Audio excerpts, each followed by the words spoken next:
Welcome. It's January 27th. Welcome to Murfreesboro City Council. Councilman Rick LaLance has our prayer and our pledge. All right, if you guys will bow with me. Lord, thank you for today. We thank you for all the blessings in our lives. We hope that you will continue to bless the city. Pray safety and health blessings for all of our citizens, our staff, and all those who need your help. Lord, we pray that you will help us make good decisions. Amen. Amen. Amen. I pledge allegiance to the flag of the United States of America and to the republic for which it stands, one nation, under God, indivisible, with liberty and justice for all.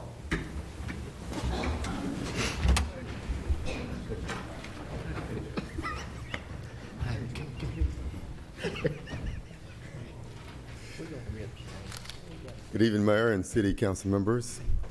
The purpose of the STARS Awards is to recognize and reward those employees who go beyond their normal job duties in providing outstanding customer service to both the internal and external employees.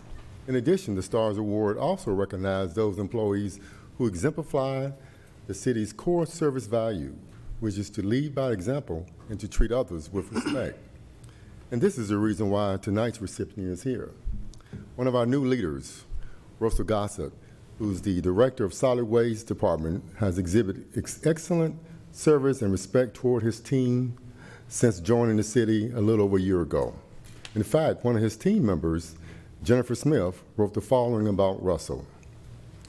Since being hired as the Director of Solid Waste, he has increased morale in our department. He has made a lot of positive changes. He exhibits fairness and stability with all employees. He doesn't openly display favoritism toward anyone. He does not ask anything of us that he is not willing to do himself. He leads by example. He has earned the respect of the department by the leadership he displays. He treats all of us as adults and expects us to act likewise. He is honest and truthful. If we ask him a question, he does not have an answer immediately, then he will tell us so. And he will get back to us once he receives the answer. This is true regardless of the amount of time it takes to get the right answer. He doesn't just tell us something to satisfy us so that we will go away. He has integrity and expects the same of those of us that he supervises. It has been a very difficult adjustment for some. However, for others, it is a change we have been waiting and wanting for such a long time. He does not say one thing to one employee and something different to another. He is the same with everyone, including vendors, other city department employees, and most importantly, the citizens. Now, personally, I've witnessed Russell's demeanor. On the outside, he comes across as a very mild-mannered individual, but on the inside, he has this burning desire to respect and support others. Mr. Gossett, on behalf of the city of Murfreesboro, thank you for displaying servant leadership.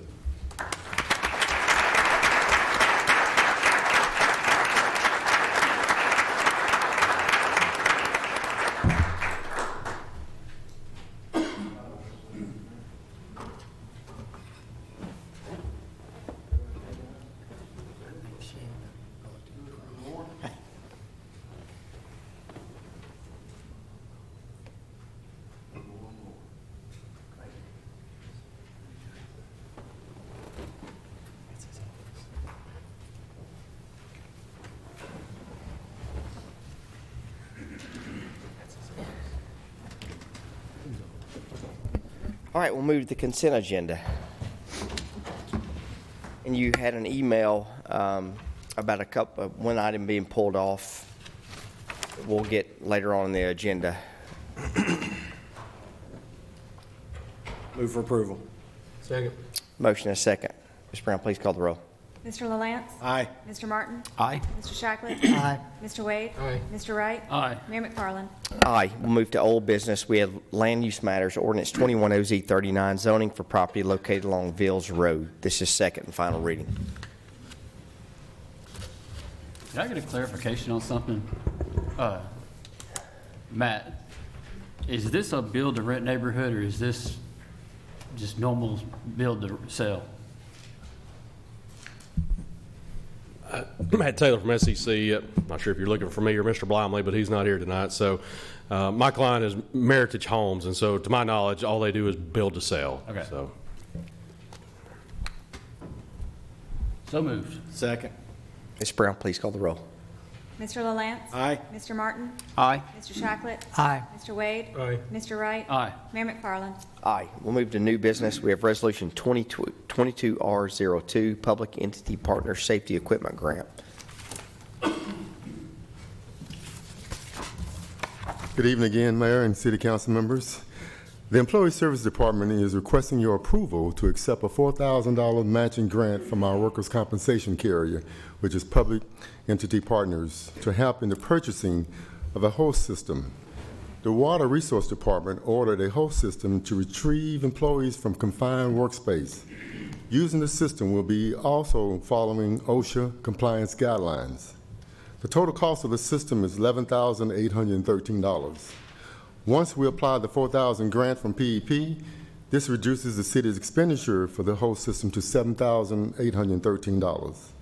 With that being the case, please approve the city's acceptance of this $4,000 matching grant.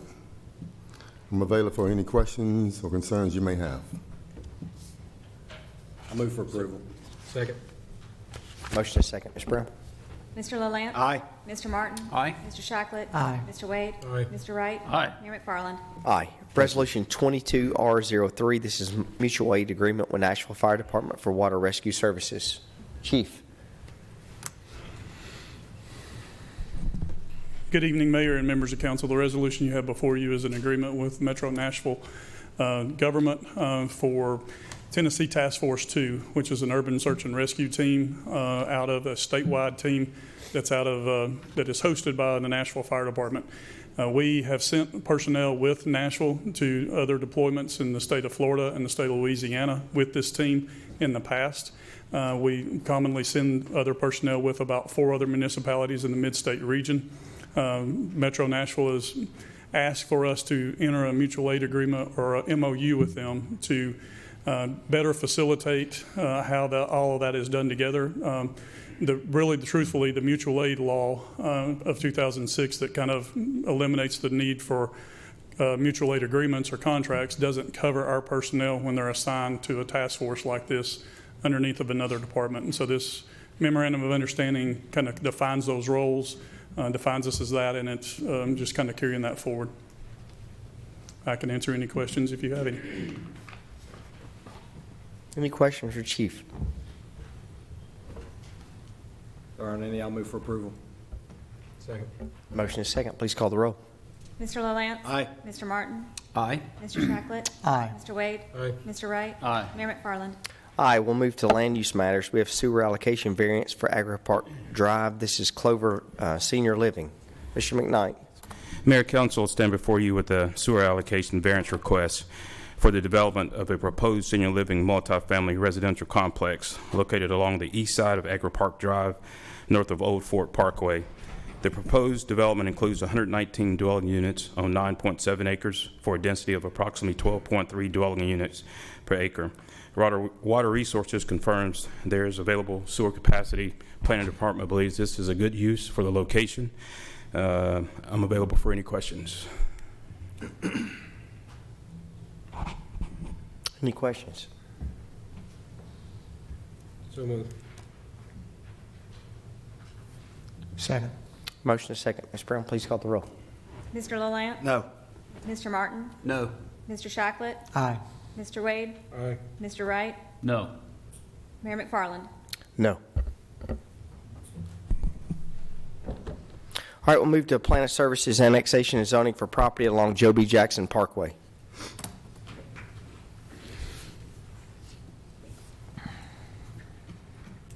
Ms. Rush. Looks good. Thank you, Mayor McFarland, council members. The first item that I have is a request for an annexation. The applicant is Ms. Sherry Ilham Yodley, and she's requesting to annex her property of 3.3 acres. It's located along Joe B. Jackson and just on the west side of Elam Road at the intersection. In addition to the annexation, there's also been a submitted request for rezoning of the property to general industrial, and that'll be presented a little bit later. The property is located within the city's urban growth boundary and is contiguous to the city limits along the north, west, and south sides of its property. A plan of services was prepared, an annexation study, and study did show that the city can provide services upon annexation. A public hearing was held by the Planning Commission on December 1st and recommended their approval. It's recommended that the council conduct a public hearing and approve plan of services and annexation. Thank you. I'm available for any questions. Any questions? All right, we'll need to hold a public hearing for the plan of services and the annexation. At our public hearing, anyone wishing to speak for or against, if you'll come to the podium. If you'll keep all questions directed to the council, we'll get those answered at the end of the public hearing. You have 3 minutes as an individual and 5 minutes if you're representing a group. Anyone wishing to speak for or against, please come to the podium.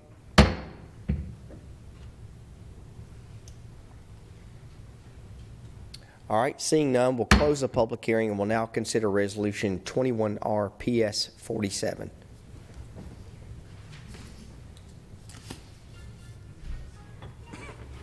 Move for approval. Second.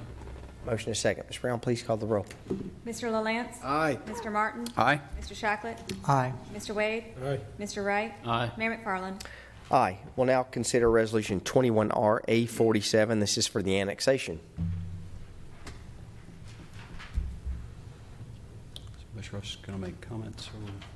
I think she's waiting for the public hearing on the zoning. Yes. Yeah. Move for approval on annexation. Second. Motion is second. Ms. Brown, please call the roll. Mr. LaLance? Aye. Mr. Martin? Aye. Mr. Shacklet? Aye. Mr. Wade? Aye. Mr. Wright? Aye. Mayor McFarland? Aye. Ms. Rush will now consider the zoning. Am I still blushing?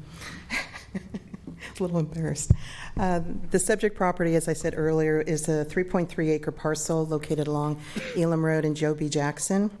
The applicant is Kelly Frank from Kimberly Horn. They've applied to zone the property to general industrial. As you can see on the zoning map on the screen, that it is surrounded by general industrial land in this particular area.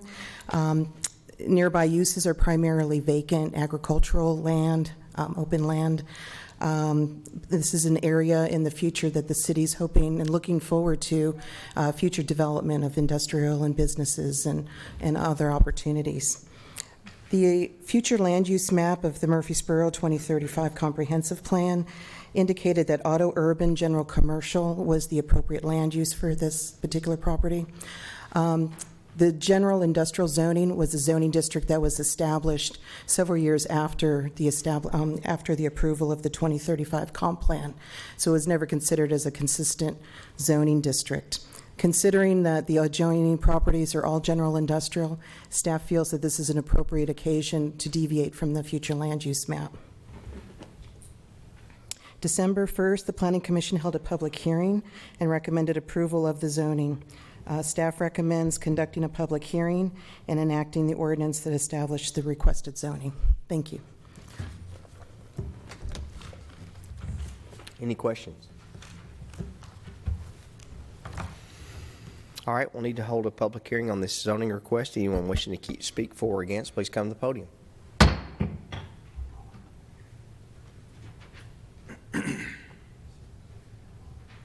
All right, seeing none, we'll close the public hearing and we'll consider on first reading ordinance 21 OZ 47. Move for approval.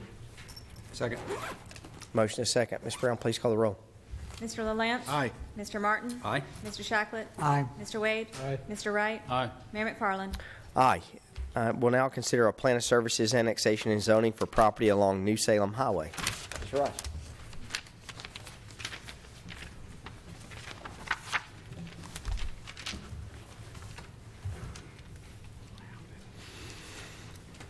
I got it. Thank you. The applicant is Melissa Ogino Barrett and has requested an annexation into the city limits of her 1.7 acres.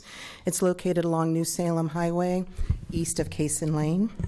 In addition, there was a accompanying zoning application to zone this property to commercial fringe. The property is located within the urban growth boundary and contiguous to the city limits along the west and south property lines. As part of the proposal for the zoning is to extend Foxcroft Road through the property to Cason Lane. Our property includes the big lot that's to the west of this one. The city can provide services after it studied the plan of services and annexation study. And the Planning Commission held a public hearing on December 1st and recommended its approval to the City Council. Staff recommends the council conduct a public hearing and approve the plan of services for the annexation. Thank you. Any questions for Ms. Rush? All right, we'll need to hold a public hearing for the plan of services and the annexation. Anyone wishing to speak for or against, please come to the podium.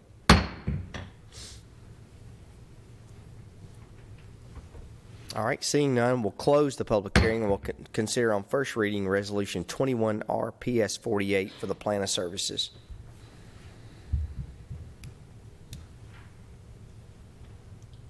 Move for approval. Second. Motion is second. Ms. Brown, please call the roll. Mr. LaLance? Aye. Mr. Martin? Aye. Mr. Shacklet? Aye. Mr. Wade? Aye. Mr. Wright? Aye. Mayor McFarland? Aye. We'll now consider Resolution 21RA 48, and this is for the annexation.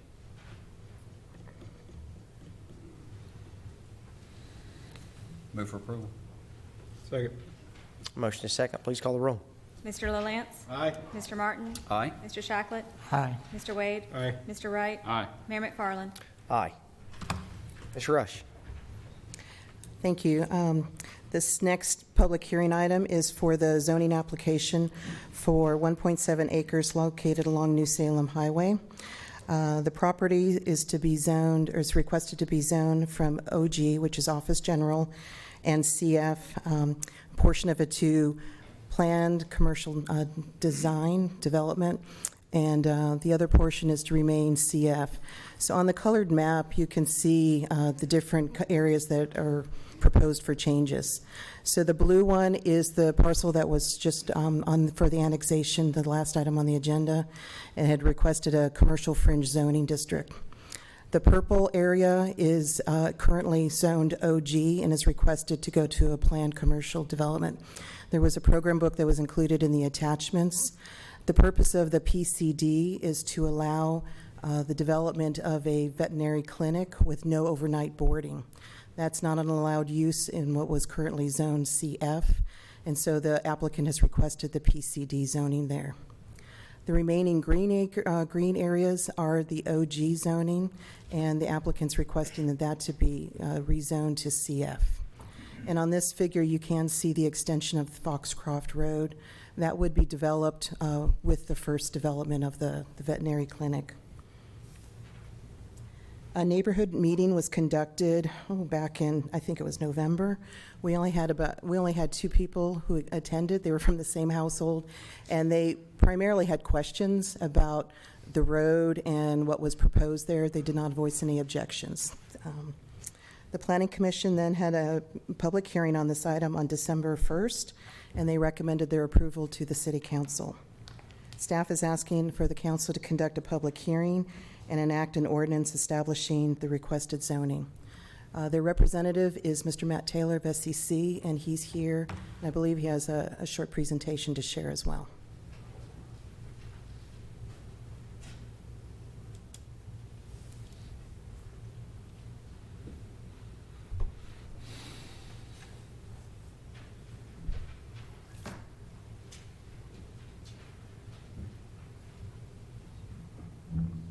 Thank you, Ms. Rush. Mayor, members of the council, I'm Matt Taylor from SEC. I'm accompanied by Mr. Chris Bratcher tonight, representing the Ojino family. We do have a brief presentation. As Ms. Rush said, the property is at the northeast corner of Cason and Highway 99, shown here in the pink and white. New Salem Highway would be in blue, Cason Lane would be shown in yellow, and then Foxcroft would be the horizontal road in red here. Today, it is a mixture of OG and CF and unincorporated areas of Rutherford County. This is looking at the site across Highway 99. This is looking at the site from the end of Foxcroft. This is some apartments directly to the north of the property, and this is the existing CVS at the intersection. So the plan itself is for a mixture of zoning, as Ms. Rush said, between commercial fringe and PCD.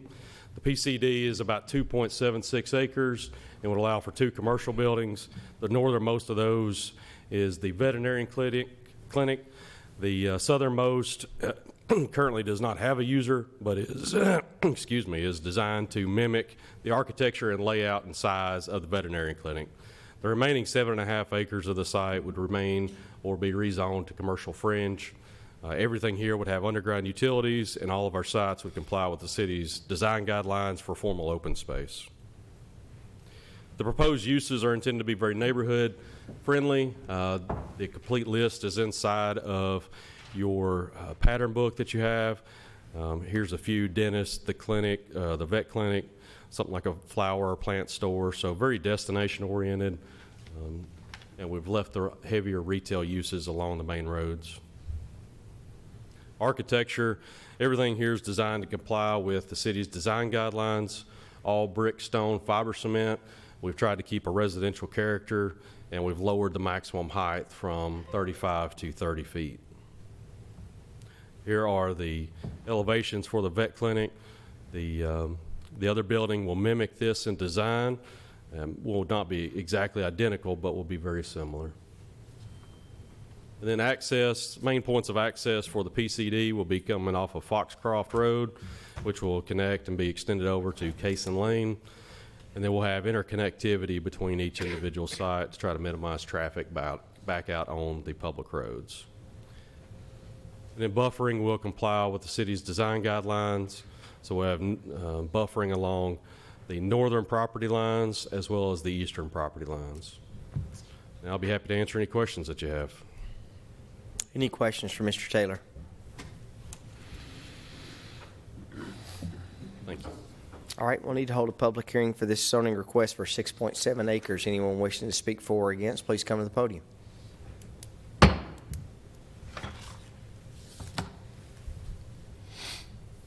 All right, seeing none, we'll close the public hearing and we'll now consider this zoning request.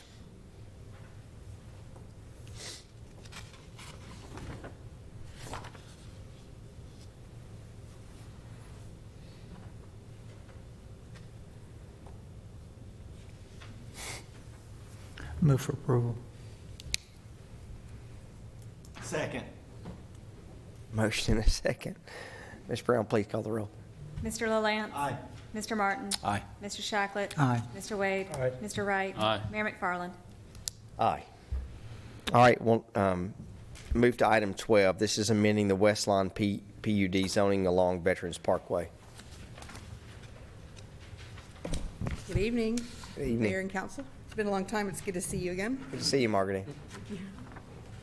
This next public hearing is for you to consider a request that our office has received to rezone property or to amend a current PUD zoning for the West Lawn PUD. The property currently is just over 200 acres. However, the area which a zoning request is being requested is a smaller portion of that property. It's a 23.3 acre portion of the property. And West Lawn can be divided into 2 parts. One, the majority of it is located along the western side of Veterans Parkway. And then there's a small triangular portion located along the eastern side of Veterans Parkway. And on the map that I have on the screen, you can see an area, the whole West Lawn PUD is in a manila color, and then there's a hatch pattern, and that's the pattern that we're discussing this evening. The applicants are requesting to amend West Lawn PUD. In that area, we're calling C3 in the program book. So if you look through the book, the changes specific to C3 are what is for consideration tonight. This property was zoned PUD in 2007. It was quite some time ago. There have been several updates, iterations made since then, although overall the plan development is very similar. One of the significant commitments of this plan development was that the commercial development does commit to meeting the Gateway Design Overlay District design standards, and so all the commercial developments here have been going to the Planning Commission and held to the same standard that we hold other gateway properties. It's of note that properties that are within this development that are currently have approval are for a St. Thomas Micro Hospital. They're for the TOA, which is orthopedic office. Murfreesboro Medical Clinic has another office here. A large portion of the property will be a Publix grocery store with several out parcels. And of course, you can see the smaller lots of the already developed residential development. So the request for you today to amend this portion of West Lawn is to amend it similar to something that the Planning Commission City Council did in 2020. When the St. Thomas Hospital wanted to go within the West Lawn development, it was not a use permitted within the PUD, and so the City Council didn't approve an amendment. And so the applicants for this property are requesting the very same amendments granted to St. Thomas for their property as well. And so on December 1st, the Planning Commission did consider this item as a public hearing and are recommending that it be approved. There has been one change since the Planning Commission reviewed this project until to tonight. Staff believes that it's a minor change, but I did want to point it out to you. And the list of permitted uses currently says that a bank branch office is a permitted use.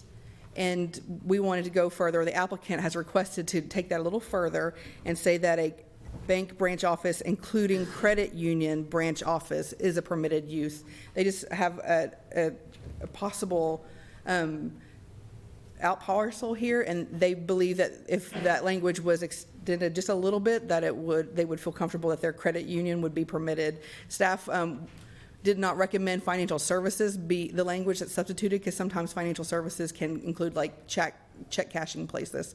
And so that's not what they want. They want a traditional credit union. But this is a change that's been made since the Planning Commission public hearing and to tonight.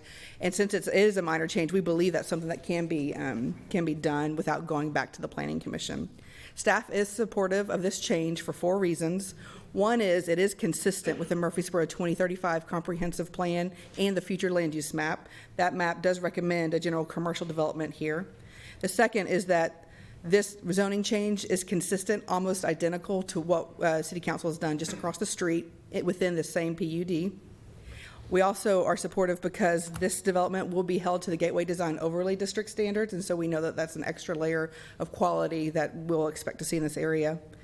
And then the fourth reason is the developer of this parcel will participate in some roadway construction and realignment of Blackman Road that will line up with Shores Road, and so that's an additional benefit that the city will receive.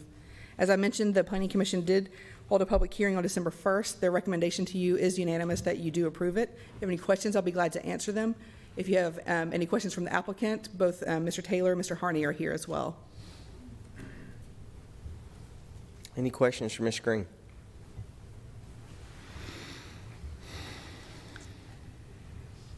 All right, we'll need to hold a public hearing to amend the PUD. Anyone wishing to speak for or against, please come to the podium.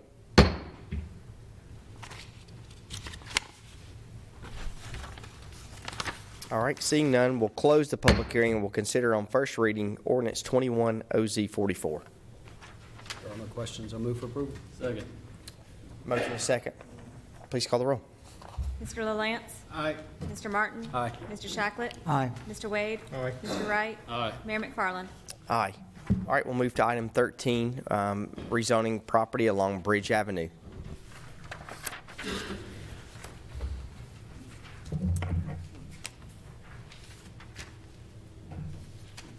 Good evening, Council. This particular item on your agenda is another public hearing. It is in regards to this piece of property shown on the corner of Kings Highway and Bridge Avenue. It's currently zoned RS8 and is surrounded by RS8 to the north and the west, light industrial to the east, and to the south RM12. This particular item was approved for recommendation by the Planning Commission to include both 2 parcels that are on the corner. One has an existing home on it, and previously there's already been an abandonment of this alleyway that goes in behind the property as well as some of the adjacent ones. So the zone request does include this small strip of half of the abandonment right-of-way to RS6, not RS8 as shown in the booklet. With that, if you have any questions, be more than happy to, and we'd ask that you have a public hearing and consider a first reading of an ordinance this evening.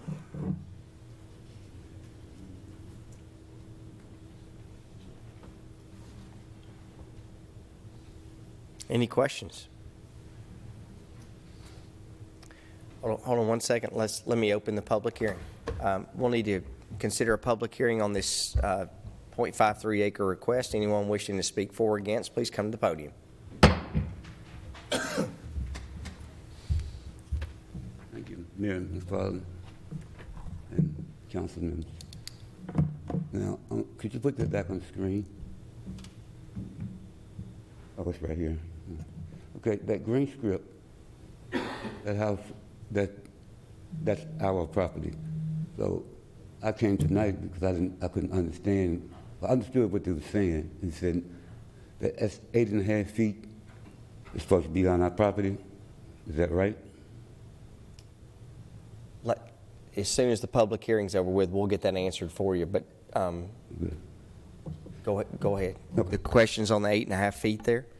Yeah, because that's what, I was listening to my mom, so I'm asking, who knows? Because they're cleaning that out. So, you know. Yes, sir. Okay. Okay. Thank you so much. Anyone else wishing to speak? Okay, we'll close the public hearing. Can we get a... So I will say that it is a little bit hard to see on this particular map, but the way displays are is they're not perfectly accurate, but when they look at and we're processing the mandatory referral, they have actually created legal descriptions for each of these half rights of way, and so the zoning would only be applicable to the half from the center line of that alleyway to each street to the property to the east and the west. So your property would stay the RS8 zoning, and you would be gaining property that the city is abandoning of that alleyway that's not been used. It has not been paved, but that does not necessarily mean where the fence lines are. It'll be an engineered survey, and our legal department has been working on completing that and will execute quitclaim deeds for all of the adjacent properties that will basically be getting a portion of that alleyway. So his mom's property we're not touching and then actually giving half of the abandoned easement? No. So this area in front of that green area is basically the half of the alley that goes to that property that's shown here. Okay. And then the property behind it will also get a half that's not shaded in green here, and it'll stay the same zoning, and then so forth up here to the north of that, both sides. So there's 1, 2, 3, 4, 5 pieces of property that will be dedicated back to those adjacent property owners. And you can contact our office directly, and I can get you that information. Perfect. All right. Any questions? All right, we'll now consider on first reading ordinance 21OZ45. So moved. Second. Motion is second. Ms. Brown, please call the roll. Mr. LaLance? Aye. Mr. Martin? Aye. Mr. Shacklet? Aye. Mr. Wade? Aye. Mr. Wright? Aye. Mayor McFarland? Aye. All right, and we'll now move to item 14, amending the Arbors PRD zoning along Compton Road. Good evening again, Council. This item, as you can see on the attached aerial map, is a existing PRD on the north side of Compton Road. It was actually in 2006 annexed and zoned PRD to accommodate 207 single-family homes. The current proposal proposes to amend that PRD by changing out this small piece of property at the corner to RS15, as it's no longer included in the PRD, and the remainder would be a new PRD to replace the previous one. As it is, our general plan shows this as a suburban residential district, which allows between 2 to 3.54 units per gross acre, which includes the entirety of the site, not just based on the individual lots. And this particular amendment brings that per unit from 2.65 down to 2.26 units per acre and does include a step field. We did have a neighborhood meeting on this project. We had probably 50, 60 of the neighbors come out and have questions that Mr. Taylor from SEC fielded, mostly in regards to questions on traffic, flooding, those kinds of things. Included in your packet is a one-page description of the changes that were made in the plan book as directed by our Planning Commission at their December 1st public hearing meeting that they recommended unanimously to approve the new PRD. And Mr. Taylor will also be presenting 3 enhanced rear elevations that the Planning Commission had requested during their public hearing. And with that, I would like to turn it over to Mr. Taylor to present his project.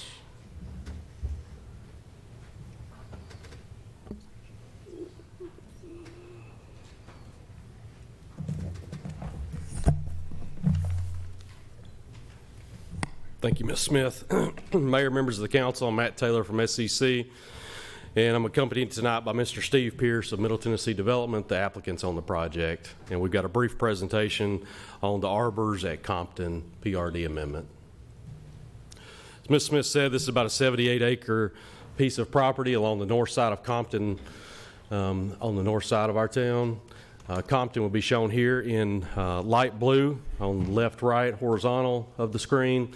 Emory is shown in dark blue as well as yellow in vertical, and Las Casas Highway is shown in more of the burnt orange to the right-hand side of the screen. As Ms. Smith said, the property today is currently zoned PRD.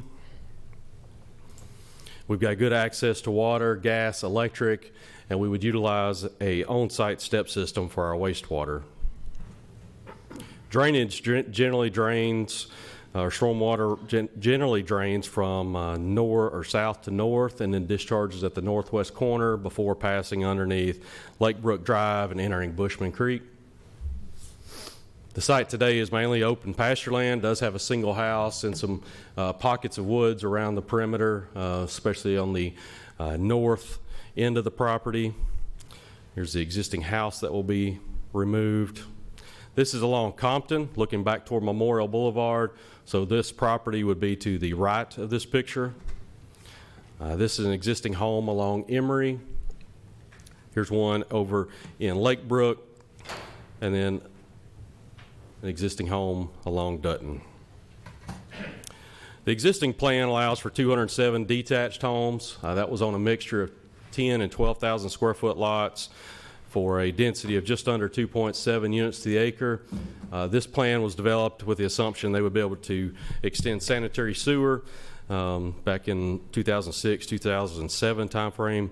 That opportunity no longer exists. This particular plan did have all individual lots. It was going to have an HOA, all underground utilities, and dedicate about 7 acres of permanent open space. And the homes in here were going to be a minimum of 1,700 square feet and 75% masonry. Our plan is also a PRD. It is 177 detached homes. The lot sizes here range from 7,000 square foot minimums to 12,000 square foot minimums. We've organized those 12,000 square foot lots to be around the perimeter of the property where we adjoin neighbors. Our density is decreased by about 0.4 of a unit per acre and sits at about 2.25 for a total density. Our site, again, will be managed by a third-party management company. Every owner here will be part of that HOA. That HOA will enforce the restrictive covenants. It will maintain the open space and common space throughout the development. All of our utilities will continue to be underground, and we have increased the amount of open space between the step system, the stormwater, and the amenity areas to almost 25 acres, so about 3.5-fold what the previous plan would have.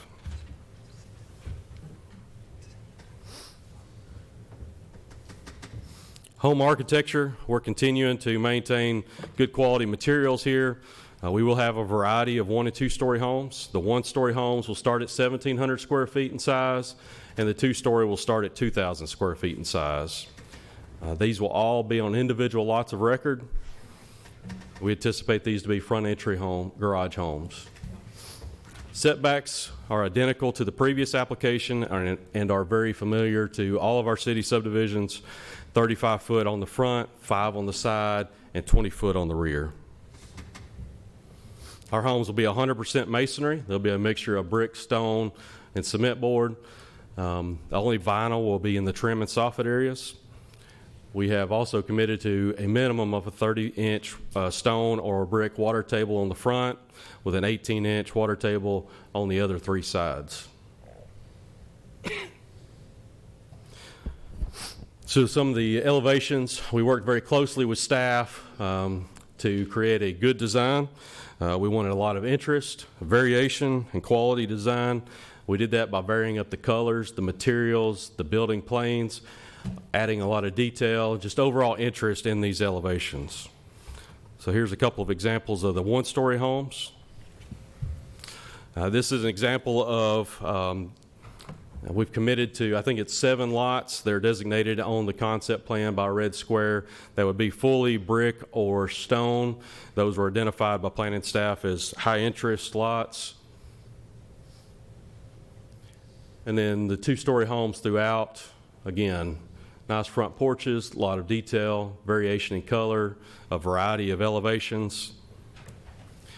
And then as Ms. Smith said, at Planning Commission, we were asked to provide variety on the rear elevations, specifically on the perimeter of the project. And so we've got a variety of options on these 2-story homes. You either have a covered outdoor living area, covered porch, like is shown on the right here, or a sunroom, which is on the left, or a covered stoop. So all of our perimeter homes would have at least one of these options, and we'll have a variety throughout. So just like you mix up your front elevations, you'll mix up your rear elevations as well.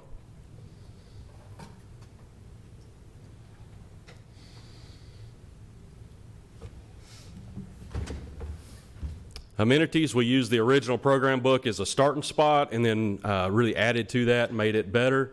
We kept the playground commitments from the original book. We also kept some of the walking trails. However, we increased the amount of walking trails. We've added seating areas. We've added fire pits. We've made this very central to our neighborhood, so it's very easy to walk to. We've also provided an abundance of parking here. This is where our mail kiosk will be. And we have trails that also encircle some of our stormwater areas. They're not just located at this central park. We have also planned for decorative berming and landscaping along Compton, as well as a decorative fence. And then at the neighborhood meeting, neighbors expressed some concern about the potential loss of existing trees that are in the fence line or near the fence line around the perimeter. So we redesigned the project to maintain at least a 10-foot common area around the entire perimeter, shown here in red, so that those trees are in common area and will remain in perpetuity. Access, our main point of access would be on Compton, shown here in red. That would be a 3-lane section leaving our site, and then we would construct a full complement of left and right turn lanes into the site. We would connect to 3 existing stubs in the subdivisions to the south and west, shown here in blue. Those are existing stubs inside of county subdivisions. And then we have planned for 1 stub to the east for future connectivity, shown here in yellow. And then to the north in the green, we could not connect there because that is a private street at that location, so we could not make that connection. We did have a neighborhood meeting several months ago, as Ms. Smith said. It was very well attended, had a lot of good dialogue, had 50 to 60 people. Several changes came out of that meeting prior to the Planning Commission public hearing. The neighbors requested that we conduct a signal warrant analysis for the intersection of Emory and Compton. We completed that. It did not warrant a signal now or after the project. We've shared that with staff along with our full traffic study. They also asked that we increase the square footage on the 2-story homes, which we did. I previously mentioned the 10-foot common area to preserve the trees around the perimeter of the property. And then we moved all the large lots to the perimeter of the property as well. Some of their other concerns were regarding drainage, which we've planned for an abundance of stormwater areas. We'll comply with all the city's stormwater regulations in regards to water quality, stream bank protection, as well as flood regulations. They were concerned about density. This plan actually decreases the density over the previous plan. They were also concerned that we might be annexing their property. We did explain to them that state law prohibits that now. They expressed concern over the connections to their existing streets. We went over the subdivision regulations and street specs on why we are showing that. And then they expressed some concerns regarding environmental concerns, wetlands or streams. We have completed all those studies. We have had the Corps and Tdot on site to confirm those studies, and we've shared those confirmation letters with staff. Then Ms. Smith and myself have mentioned the changes that we made at the request of Planning Commission, so I'll be happy to answer any questions that I may not have addressed. One other thing that we did change between Planning Commission and now is we added language regarding rental into the book. We are restricting that we're not going to sell to a REIT. We have to sell to an individual buyer, nor are we rental people, so we are for sale.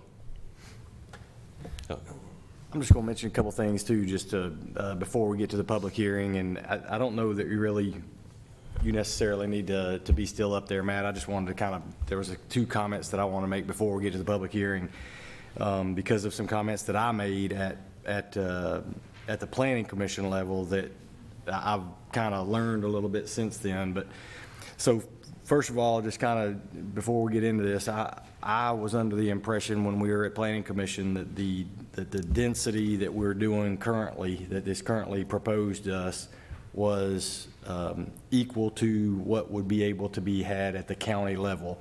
It's, I think, somewhere very close, but probably a little bit north based on what Sam was able to kind of dig up for me a little bit. And that was a question that I asked him. Because of the affirmative answer, I kind of made some statements saying, hey, this could be done in the county, okay? Just because I got that information. But it looks like it would be a little shy, a little bit south of what this current number is if this was in the county, and that was part of the, part of a way that I made my decision. So another thing that I got to eat a little crow on, just frankly, is I made a comment about the turning lane out at Lakebrook. Is Lakebrook the street prior to the older neighborhood there? And kind of talked about, maybe getting in touch with the county folks or whatever. Well, we own it. The city annexed that. So here's how I'm eating crow on that, okay, is I did do some work with our street department. I learned that actually very shortly after the meeting, and since then I've worked with our street folks and talked to them about, is it a good idea to have a left turn lane going out there? Their answer was kind of obviously yes. We required it at this neighborhood, and so we own the street now, and so now we own the responsibility. It's kind of strange how that works, but we annexed that street to go out to this piece of property 15 years ago, and so we own the responsibility of the left turn lane there. All I can say today, I don't think we can require that or anything, or I'm not asking anybody to require, but what I'm saying today is I'm committed to, in our budget process, which will start very, very soon, I'll say that I'll support adding that left turn lane there, and our street folks said it would be a good idea from safety and all that kind of standpoint. So for what it's worth, I'm eating the crow on it, but I'm willing to back it up. Now you don't have to call your county commissioners. So anyway, I'm ready for the public hearing now. So I just want to make sure I cleared that up before the public hearing started.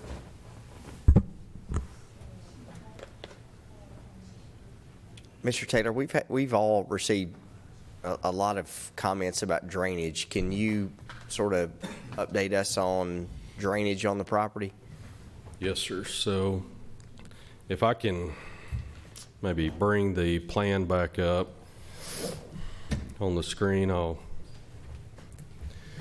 So this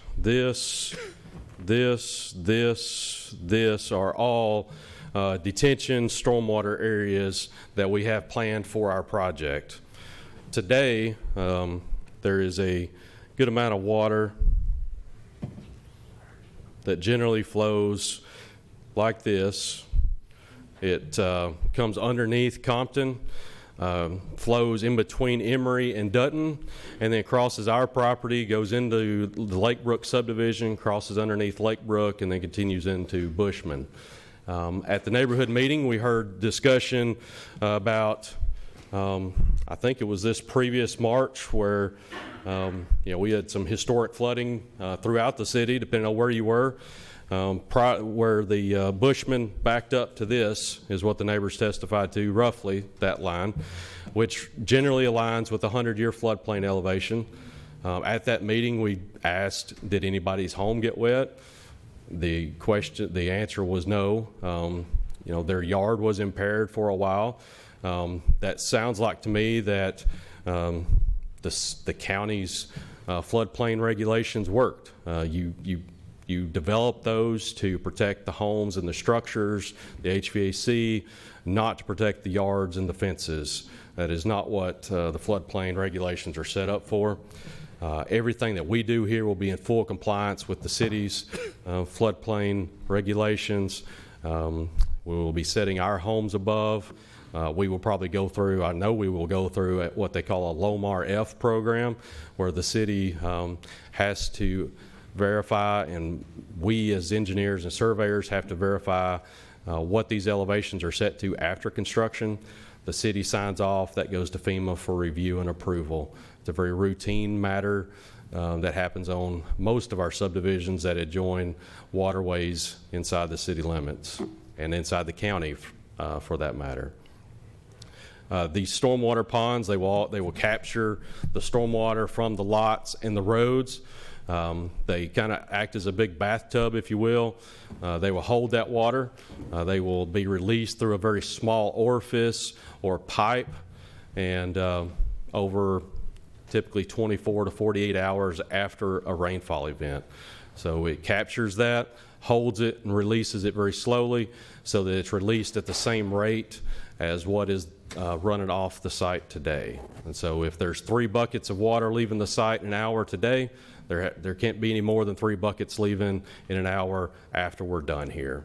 Not only that, we have to comply with the city's water quality requirements, which captures the 90% of the rainfall events and releases them over 24 to 48 to 72 hours, so that sediment can fall out inside the pond, essentially cleaning the water, for lack of a better term. We also have to comply with the city's stream bank protection volume.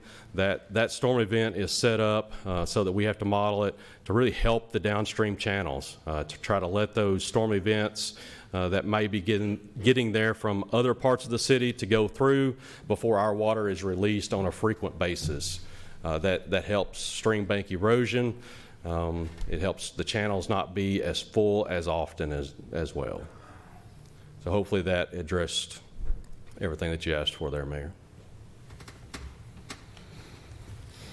All right, any other questions for Mr. Taylor?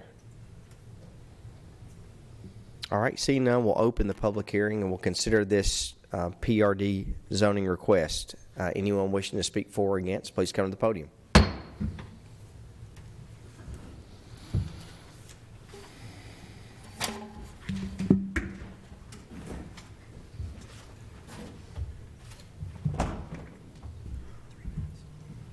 Hi there. I'm going to be speaking on behalf of quite a few people today. They've kind of added along as I was sitting here. So I'm going to read off their names and their addresses as well as mine. And I also have some printouts that I think some of you guys have already received, either from my husband or from myself, but I have some extras in case you haven't. May I give those? Okay. Because I really just have, if you've already seen it, I'm just going to ask some questions that I'd like for you guys to answer for me, if that's okay. I don't think I missed it, but I know who you are, but can you state your name and address, please? I'm Christy Miracle Miller. My address is 3501 Sanford Drive. I'm also speaking on behalf of Roger and Beverly Bauer at 1135 Lakes Edge Drive, Kendall and Kathy Sevitz at 1142 Lakes Edge Drive, Melvin and Terry Cunningham at 1148 Lakes Edge Drive, Tina Galloway at 1149 Lakes Edge Drive, Karen Pack at 1136 Lake Hill Circle, Kathy Lee at 3624 Lake Brook, Norman Martin at 3736 Sanford Drive, and Keith Duke at 3561 Sanford Drive. So we put together just a little bit of a lot of questions on some areas that we were concerned with. And I'm a real estate broker by trade, so some of my questions are a little bit more in-depth than just a homeowner. On page 1 of the, and I'm going to try to keep it to 5 minutes for you, but since I've got a little bit of extra people, it might be a little bit over, but I'll do good. I'll do really good. 5 is, Okay. Yeah. I'll talk fast. I'm a Yankee. okay, be quick. We're listening, I promise. Okay. On page 1, my biggest concern, or one of the biggest concerns we have, is insufficient infrastructure. Where on the paper that I provided you, it shows that upstream from the development at 1229 Compton, the state has provided a 50-year storm drain there that goes underneath Compton, but downstream from the Arbors at Lake Brook is Rutherford County's 25-year storm requirement. So we've got upstream, 50-year storm drainage system allowing all this water to come in, but we only have a 25-year smaller drainage pipe that is having the water come out.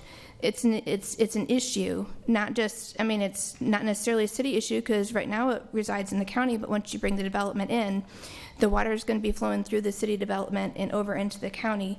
The question that I have is there a plan to upgrade the current infrastructure coming into the Arbors and going out of the Arbors? If there is not, which municipality, city or county will it fall upon to do so? My next question would be in regards to page 2, and I think that Matt has already touched on a lot of this and done a good job, but question that I have is in regards to the natural flow of the water. With the known existing floodplain, the current flooding issues, natural topography of the land, what stop blocks will be in place to ensure that potential wastewaters don't drain into the floodwaters that could potentially contaminate homeowners downstream. So if you look at the hydrology and topography map on page 2 that I provided you, the water, the land, like on Sanford Drive where we're located, our water is designed to run down ours, down across Mr. Dixon's land, and then onto the right side of that development where the step system is. And then it flows from that point all the way down across the step system field and then down into the floodplain and onto Bushman Creek. So I don't know anything about sanitary sewer lines, but that's a question that I have. So, is there something in place that will protect the homeowners down the road? And then if you go to the last page, you'll see several pictures of the neighbors in Lake Brook off Lake's Edge, and you'll see some pictures from existing flooding. One of the concerns that they rightfully have is Lake's Edge is a narrow road. It's only about 25 feet. It's on the back side that runs alongside the actually the floodplain as a whole. So there's a lot of water that comes down there. It's 25 feet. If you have 2 cars on there, it takes up 20. There's no shoulder. In 2006, the city council removed that connector from the plan as a whole. It's requested that you guys do the same. If Lake's Edge is if Lakeside just continued to be as a connector, what will the city do to ensure the safety of the homeowners when there's not a shoulder as well? I'm going to give this to somebody. Miss Bauer had given this to me. The pictures are pixelated, but this is from the most recent rains about last week, coming off the Arbors that's rushing down through her property. Is pretty impressive. So I'll leave this for you here in a minute.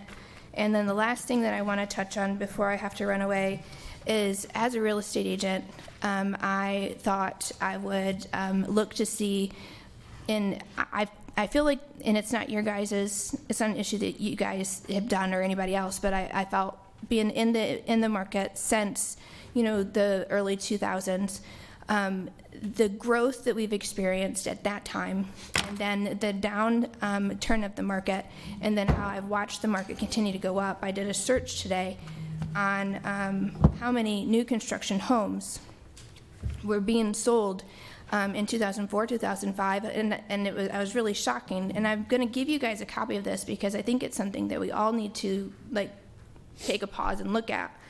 Because in 2005, 2,086 new construction homes closed. 2006, when this development was originally approved, it had went down from 2,086 to 1,770, which, hey, it fluctuates, not a problem. Within 2 years, in 2008, the market had dropped, and we had only 582 new construction homes sold that year. Go up to 2020, where it took all that time, nearly 10 years, before we got back to 2,274 new construction houses closed in 2020. But what I found interesting is that in 2021, though we had COVID in 2020, 2021 it went down, 2,058. Now we're getting ready, we've got record high inflation. We've got the markets going to correct with interest rates going higher. Etzel Charles predicts that the market will stall when rates get between 6 and 6.5. So my question to you guys, as as a city council, is what protection does the community have? We're going to have a correction. It's coming. Ms. Miller, I'm going to have to ask you to. Okay. So I'm really close. My question is, what protection are you guys putting in for the community to keep out-of-state developers from running, and to protect the interest of unfinished developments at the time that the market cracks? Thank you, Ms. Miller. You're welcome. Sorry. Thank you. Thank you for the information. Did you have something you also wanted to? This is pictures, and then that. Josh will take that for us. Thank you. Okay, anyone wishing to speak? Good evening. My name is Keith Klein. My wife and 3 children, we live at 3431 Lakebrook Drive. And I was here with fellow neighbors the last time we did this. A lot of the concerns were flooding, traffic, and that's what I'd like to speak about. Everybody expressed the concern about the additional traffic flow that could come into the neighborhood. Our roads are narrow. Our roads don't have sidewalks. We have drainage ditches along them. The new neighborhood looks great. It will have sidewalks. It will have ample road size.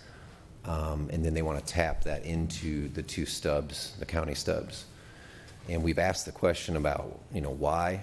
And as far as I can recall, and as far as I've heard, it's just, well, that's what we do there. So there's not, I don't know of a reason why it has to happen, and I'd love to hear it if there is, but part of what we heard about this group and the city and the county and its collaboration, it's give and take, it's finding solutions, it's using our minds, not just saying, well, that's how it's always been done. There's a stub, we're connecting to it. I don't see how connecting to our neighborhood, which is about 70 homes, one way in, one way out, it's always been that way, is going to add value to this new development. I don't see how it's adding anything to ours. It is a safety issue that's not being addressed. There's been a traffic study apparently at the Compton site, but nobody's talking about what will happen in the Lakebrook neighborhood. And we would like that to be addressed. And if the fact is it just is going to happen and that's tough for your neighborhood, we'd like to hear it. Thank you. Thank you, Mr. Klein.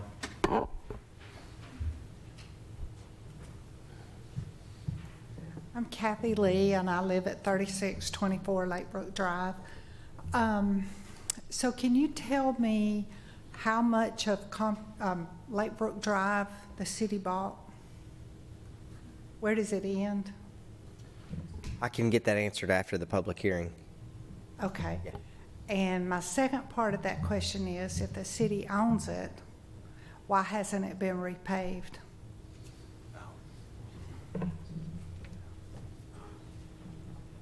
Okay. Thank you, Ms. Lee.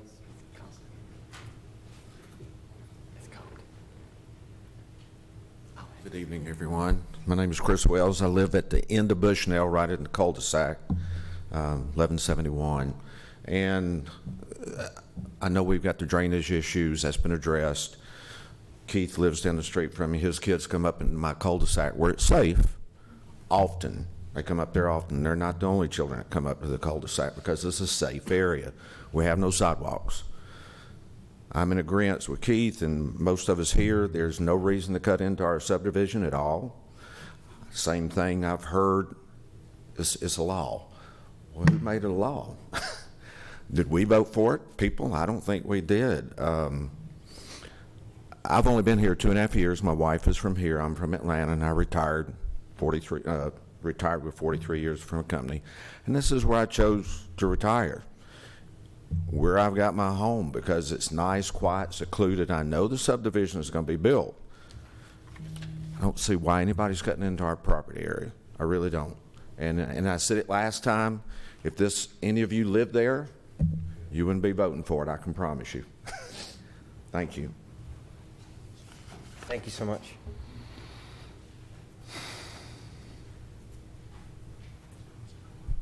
Hello, my name is Terry Cunningham, and I live at 1148 Lakes Edge Drive. And my concern, like the rest of my neighbors, is that why does Lakes Edge Drive and Bushnell have to be opened up into this new subdivision? Our subdivision is mostly 55 and plus seniors in our neighborhood, and everybody does a lot of walking in our neighborhood because it is a one-way in and one-way out. And when there's two cars that are coming down Lakes Edge Drive, where are those people going to go when two cars pass each other? In the ditch? We don't have sidewalks. So that's very concerning to a lot of us that live there. Also, when you put two cars, parked cars on Lakes Edge Drive, and you expect an ambulance or a fire truck to come down that street to get to the new subdivision, it's not going to work. The average width of a fire truck is about 8 feet. The average width of a car is 5 to 7 feet. So if you add up all those numbers, a fire truck is not going to be able to make it. Now, being a retired paramedic for 30 years for Rutherford County EMS, I know usually if we enter a subdivision one way, that's the way we're going to go out. So it doesn't matter if Lakes Edge and Bushnell is opened up, because we're going to enter that subdivision from Compton Road and go from there. So they can't use the excuse, well, we need it for emergency services. That's not true. We've had ambulances, fire trucks, rescue vehicles in our subdivision before, one way in, one way out, and we've never had a problem. So I can't see where you can say that we need it for our emergency services. We need our streets for our people in our little subdivision, and we want to be left alone. Thank you. Thank you, Ms. Cunningham. Thank you for your service, too.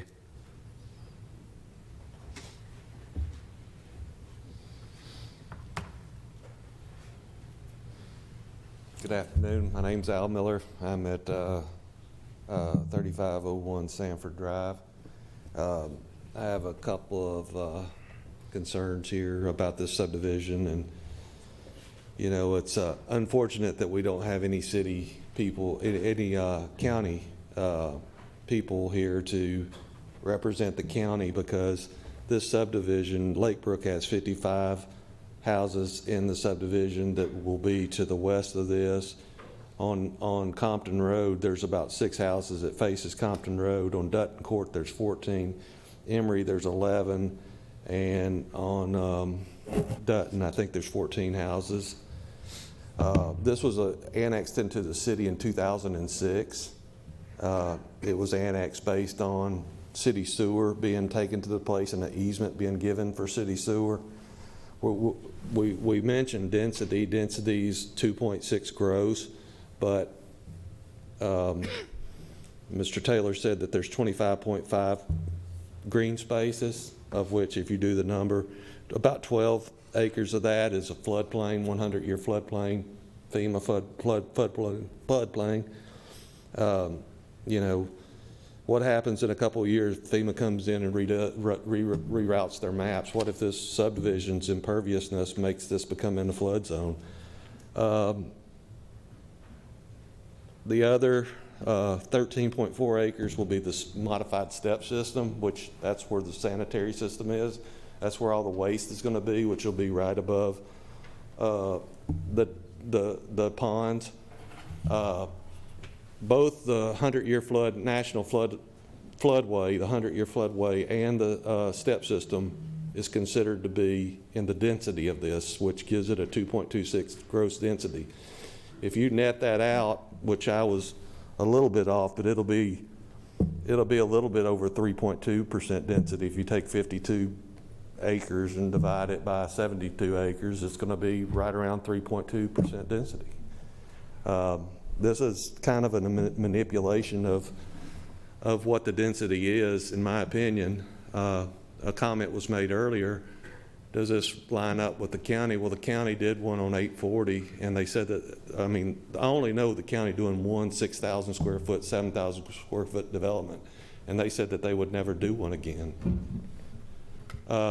It's unfortunate for you guys to be having to make this decision based on a decision that was made in 2006, 15 years ago, but you've got about 106 people that are going to be severely affected by this development the way it is, and you're going to have 177 people, new homes, that will be on basically 42 acres of this or 52 acres of this property. There'll be 177 houses on 52 acres. And, you know, I really think, you know, one bad plan and another plan, two not so good plans doesn't mean that I believe that this subdivision needs to be developed, but I don't believe this is the plan that needs to be developed. The infrastructure's not there. County schools are already overcrowded. 7th to 12th grade is all county schools. 80% of the county budget is by education, and I'm getting close. I can keep going, so I'm going to cut off here. Thank you, Mr. Miller. Anyone else wishing to speak?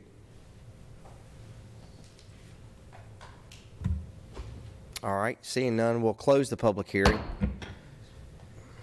And we'll consider on first reading ordinance 21 OZ 46. And I think we have got council members, if I've missed some, help me on some of the questions. But I know we had Miss Lee was asking about how much of Lakebrook Drive is in the city and why haven't we paid, but I don't think. Yeah, and I'll answer that. Just it's Compton Road where we're putting the left turn lane, not into Lakebrook, but the left turn lane at Compton. And I said own it. I mean that in terms of we are responsible for the road out there, but that's just Compton at the entrance, not actually Lakebrook. I think Mr. Wells, that lives on Bushnell. I don't think that there's a law that says that we have to connect the streets, but typically where you see a stub street, it's anticipated at some point those will be connected. And I think staff typically, as a rule, will bring to us for those to be connected, and then that's a decision that we as a council have to make. That really all goes back to the mid and late 90s when we had a tornado in Southgate on right off of Barfield Crescent Road, and that was a one in, one out subdivision that we couldn't get emergency service providers in. But that's not a law. I think Mr. Huddle said, if I'm correct, that's not a law. That's just good practice when we can to connect streets together. And while you're up there, Sam, can you confirm for me, and I actually just don't know the answer to the question. Mr. Wells there said it was a cul-de-sac, but is it a stub or a cul-de-sac over from one of the ones over in Lake Brook? I can't remember which one. Yeah, I think Mr. Wells asked about Bushnell. But so in 2009, the Plan Commission adopted, and then those were sent on up for ratification by the mayor and council, our street specifications and subdivision regulations. And so while it's not an adopted city law, it is Plan Commission regulations where we required in that document, in our subdivision regulations, we require stub streets that enter your property that you're proposing to develop must be extended or properly terminated. And you might think, well, what's properly terminated? In that, proper termination would be a cul-de-sac. And in these situations, you ask, is this a stub street or a cul-de-sac? Well, the right-of-way is 50 feet, and these streets are stubbed, and meaning that there's not a bulb there for a adequate cul-de-sac to be able to turn around service delivery, fire truck, school bus, garbage truck, delivery truck. In many cases, the county or the developer in those stub street situations put additional pavement at the end to make a wider turnaround area, although it's not necessarily adequate for many of the vehicle, the oversized vehicles. Certainly passenger cars and passenger trucks, you can turn around on that wider pavement without having to enter someone's private driveway. And I think that's the situation at Bushnell and Lakeview, that it's just extra pavement at the end of the stub street. And so, Mayor, the question is this a law? It's a subdivision regulation. And so when we see these plans at the staff level, when we take them to Planning Commission, we ask the developer and the design team to comply with our subdivision regulations. And in most cases, they're not prepared to cul-de-sac their side of the property, and there's not adequate room to cul-de-sac it in the existing county subdivision. And so that's why we see the street stubs come out there. So there is a bit different rule in place than there was in 2006 when this was approved the first time. Okay. Then I think we had several questions on flooding. Mr. Taylor did a pretty good job, I think, explaining his approach to it as the design engineer. We would also ask, and often do ask, that they look at the downstream system. There's a question about what's going on there at Lake Brook, whether it's a 50-year culvert or a 25-year culvert, and there are design standards, but that does not mean that the 25-year culvert that the county that was installed in the county development is inadequate. It is more about what happens as a result of that. And so a storm larger than 25 years would back up behind that. But in these situations, you still make sure that your finished space, your heat and air units, finished floors, garages are elevated above those expected high water marks. Very few communities have drainage systems that handle the most extreme events. The City of Murfreesboro is no exception. Our residential street standard is for a 10-year storm. And so we know that that's going to get overwhelmed for a little while, but we try to accommodate that and design other systems to take care of that additional drainage that would come through. In most cases, it would not warrant trying to upgrade the downstream pipe if there are no undesirable consequences from that. If water's getting in people's homes, then certainly we'd take a look at that. If it's getting over the road frequently, I think that would merit an investigation. So the term that the engineering community uses is level of service. And so a 25-year storm is a very high level of service for a residential subdivision. And it is certainly the county standard. What about wastewater draining in the stormwater? Yeah, so and I didn't get the chance to see the exhibits that Ms. Miller handed around. I was trying to follow in my mind the connections there, but Certainly the step requirements, and I may ask that Matt come up and add some commentary to what I might say about this, but the step requirements would be to keep excess waters off of the step areas, and then there are buffer standards that are required, elevation standards that are required to keep, to make sure there's adequate buffer between the step system and any natural drainage courses. And so, Matt, I don't know if you've got some commentary you could add to that. Yes, sir. So the step systems, all of the effluent, if you will, from the step system is pumped underground. It is infiltrated. That is after it is run through the sand filter over and over and over again. And before it goes to the field, after it leaves the sand filter, it goes through a UV to kill anything that may be left over. And so this technology is a long time proven technology. I have no idea how many of these are operating in our county today, probably 50 plus.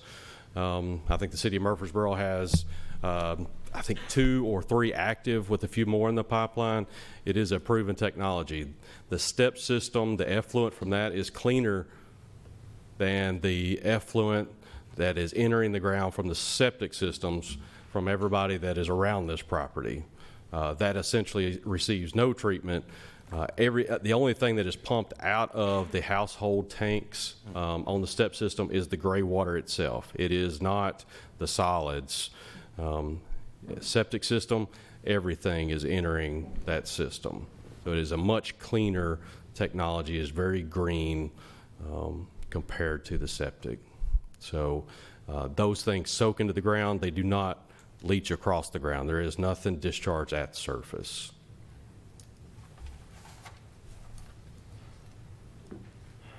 I think I got the specific questions that were answered as opposed, and also the information we received. If I missed something, council members, please make sure and add that.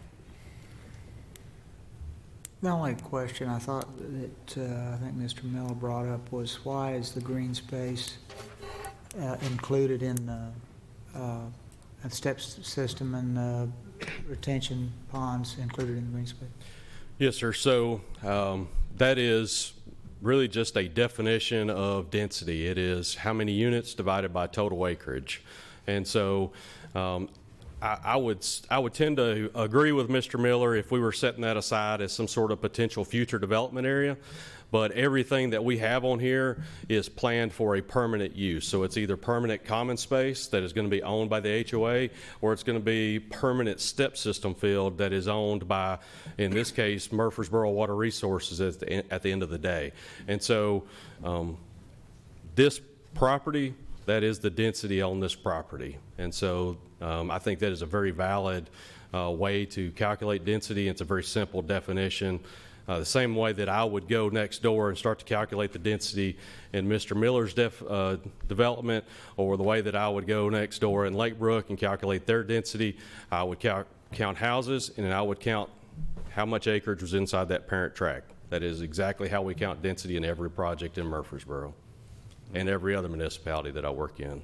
We don't ever back out the amount of how much is in the floodplain, or I mean, you know, I don't recall. Correct. Either, but while you're up. And I would say that there's a lot more developments in the county that have 6,000 or 7,000 square foot lots than one.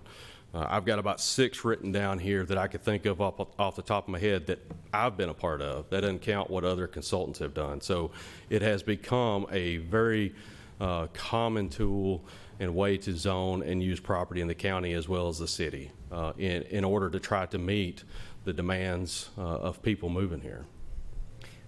While you're up there, so I made the comment before the public hearing, and I just try to see if you can give a little bit of color on this or detail on this, the idea of, you know, if this was in the county, you know, about what would that number be? So that number would be density number. Or? The number, I don't know the exact number. I've not done that layout, but I can say it would be reasonably close to this, within, I would say, 10 to 20 units. CUD does allow fewer dwelling units per acre of suitable soil, is how we term that, than Murfreesboro Water Resources does. CUD, it's none a bash, CUD is very conservative in their calculations, more so than any other municipality that I work in. However, I would say that inside the county, we have done many developments that have lots as narrow as 56 feet wide. I think everything inside of this development is at least 60, some are 80 feet wide. And so this development pattern is entirely possible in the county. Your lot yield may be 20 less, maybe 10 less. There is a balance. There is soil on this site. There is suitable soil I could use on a step system that I'm covering up with lots because you come to a balance. I don't want to set aside every acre of suitable soil. If there's enough soil there for 200, but I can only fit 150, I'm doing my client a disservice.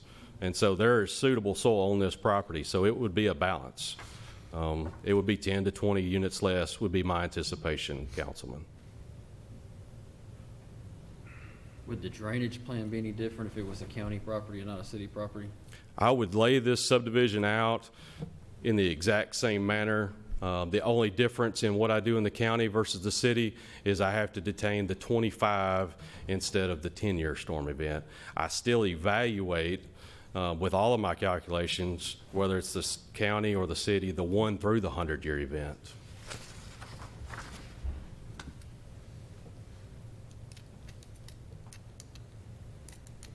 And we still protect the houses to make sure they're above in either case as well.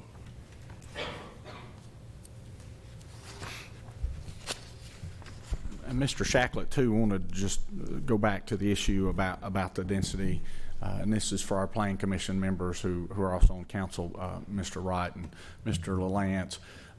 The bulk land area versus the number of units is also how we use it in our planning and land use studies. And so when you see us reference low density at being, 3.5 units and less per acre, you see medium density between 3.5 to 8.5, and then high density at 8.5 and above. We're using those same bulk land mass and number of units on that development tract to calculate that. And that's also something we use to describe the character of developments: suburban, estate, urban, auto-urban. Those are all terms that are used in our land use and planning documents to describe what we think the appropriate land uses are, and the density is calculated the same way that Mr. Taylor added. So it goes beyond just looking at the development plan, but also in land use planning and character of neighborhood descriptions.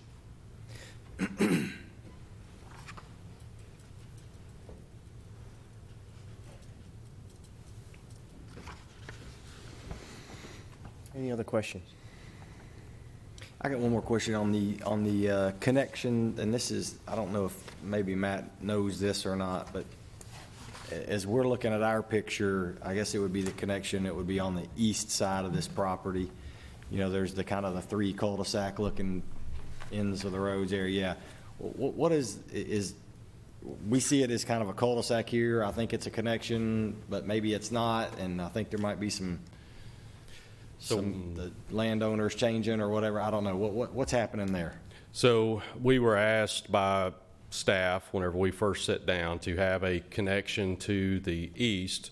They see this property here it's a fairly sizable property. It's not it's not a already developed subdivision, and so anytime that we have a undeveloped tract of land, we're asked to provide at least 1 stub.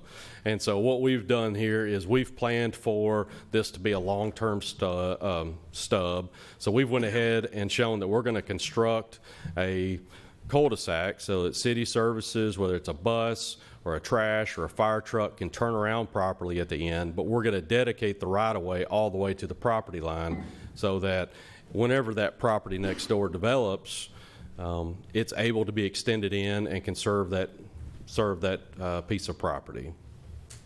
The other 2 do not have that same right-of-way extension. They are true cul-de-sacs where there will be either private property combined with a common area that will prevent the stub of that property in the future for any reason. Matt, this is about a 35 or 37 unit drop from the original plan, correct? I think the original was 207, so it's right at 30.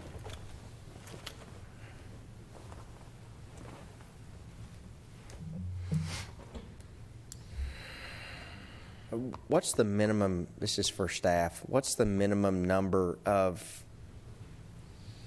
cut-through streets that we would have to have? I mean, is there?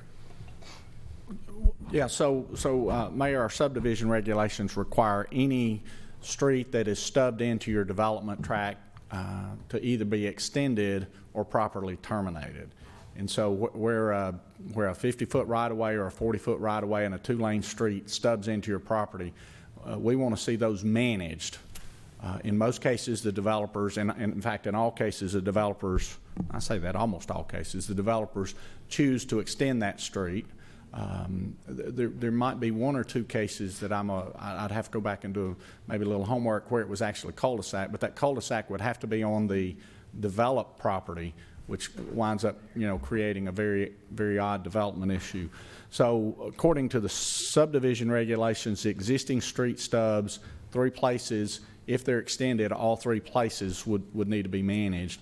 The question of stub streets onto adjacent property is a little more deliberative in that you have to have some review of the overall street plan and potential development plans and really some crystal ball to look to say, does this property have a future development potential and would it benefit from a connection, connection to the street network? And so when we looked at the property to the east, we felt like it was a large enough tract and there was enough width in there that there could be some potential residential development on that in the future. So we think it'd be appropriate to continue to have connectivity to the east. I just, one comment I have on the stub streets, I understand Emory Court, just because that's a straight shot to Compton already, and 2 of the homes are, they don't face Compton, but they're on Compton, but I don't know that I would understand Bushnell and Lakeshore Drive. That's just my opinion. I don't think you're going to have people from this subdivision want to turn on Bushnell and Lakeshore Drive to get back to Compton Road, knowing how Lakebrook Drive is a smaller road anyway. I do understand Emory Court being a straight shot to Compton. I mean, I understand that one.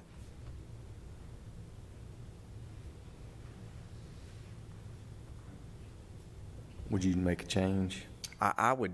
I mean, I'm one opinion, but I don't think, I wouldn't see Bushnell or Lakeshore Drive being Lake's Edge, yeah, that's what I couldn't Lake's say. Edge Drive. I wouldn't see those being terminated into the subdivision. I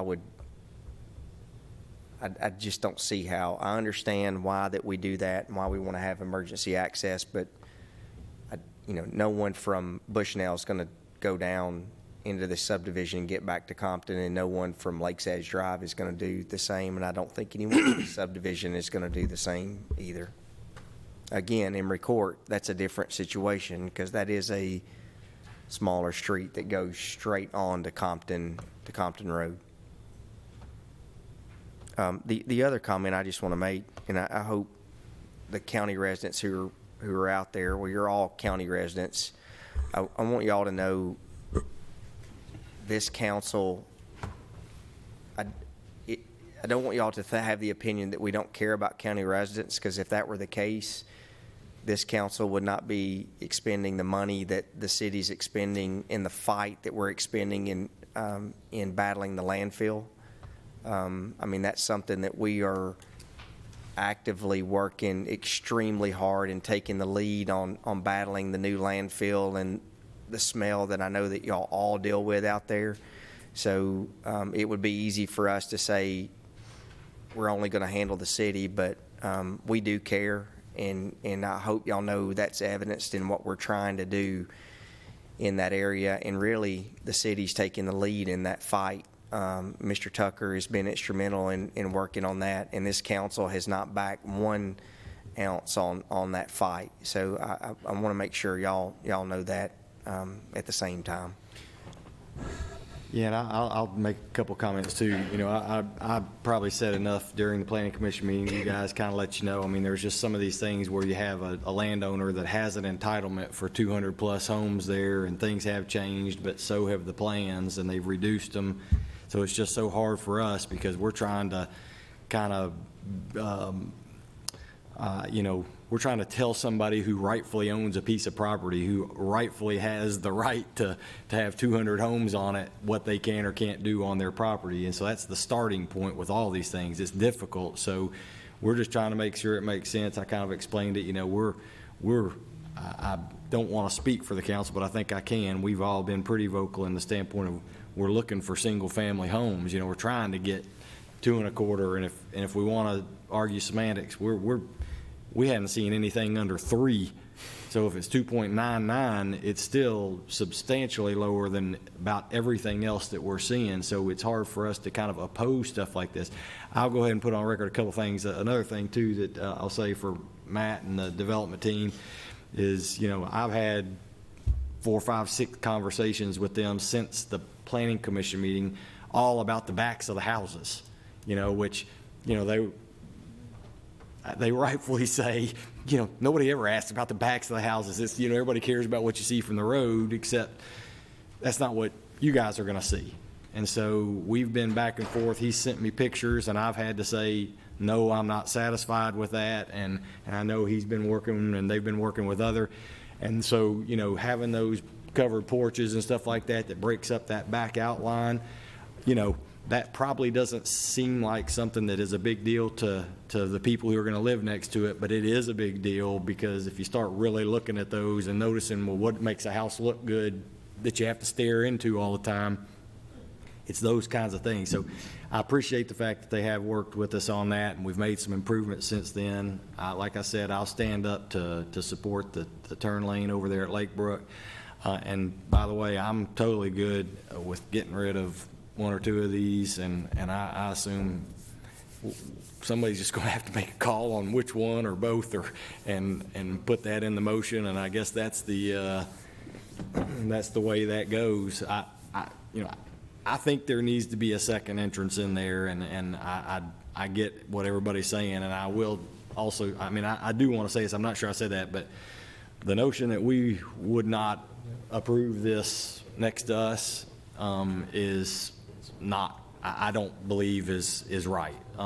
First of all, I bought a house, and I may have told you guys this, I bought a house that had a stub street 15 years ago. I mean, I bought the house that was on the stub, and instead of assuming that was a place where my kids were going to be able to run around and play, I called the landowner to say, hey, are you planning on developing this anytime soon? I'm not asking for a commitment, but I just kind of want to know.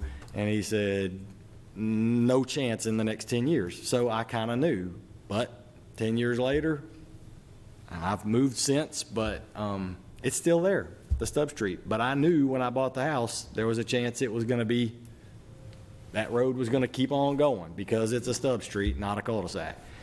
So anyway, I'm good with at least cutting out one of those stub outs. You know, the only issue that I probably could say we may want to make sure we consider if we cut out one of those out to the west is that then creates the I don't even know if it's a likelihood. I mean, I would never drive out of this neighborhood and take a right to go through Lake Shore to get to Compton. I mean, I just don't see why anybody would really do that. So I don't really think the amount of traffic that's going to go through these roads to the west is going to be something that's as bad as what everybody, I think, fears, but I understand it. But we need to think about if we only close down one of those, that means any traffic that does want to go out that direction now has twice as much traffic on it. Because there's not 2 routes out to the west, there's only one. So we need to remember if we're flipping a coin or whatever, how that's going to work, or if we just leave both. I mean, at the end of the day, it's hard for me to imagine that there's going to be any more than 10 cars on either of those roads from this neighborhood. And that's just, maybe that's my opinion, and maybe it's stupid, but I would look at this and think most everybody's going to come out on their entrance or the Emory Road entrance. To just makes sense. Why would somebody turn right to go over there just to turn right onto Compton? They're definitely not going to turn right and go out to Lake Shore to turn left on Compton. Never.